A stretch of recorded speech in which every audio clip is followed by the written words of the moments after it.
from 9th class. ਸਾਡੇ ਅੱਜ ਦੇ ਇਨੋਵੇਟਿਵ ਆਈਡੀਆ ਦਾ ਥੀਮ ਹੈ ਰੀਨਿਊਏਬਲ ਐਨਰਜੀ ਔਰ ਰੂਰਲ ਟੈਕਨੋਲੋਜੀ। ਸਾਡੇ ਅੱਜ ਦੀ ਐਕਟੀਵਿਟੀ ਦਾ ਟਾਈਟਲ ਹੈ ਸੋਲਰ ਐਨਰਜੀ ਇਰੀਗੇਸ਼ਨ।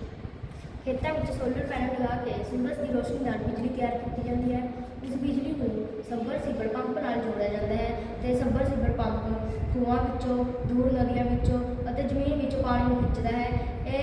ਇਹ ਸਿੰਚਾਈ ਵੱਖ-ਵੱਖ ਤਰੀਕਿਆਂ ਜਿਵੇਂ ਕਿ ਡ੍ਰਿਪ ਇਰੀਗੇਸ਼ਨ, ਫੁਹਾਰਾ ਵਿਧੀ ਨਾਲ ਪਾਣੀ ਨੂੰ ਸਾਡੇ ਖੇਤਾਂ ਤੱਕ ਪਹੁੰਚਾਉਂਦਾ ਹੈ।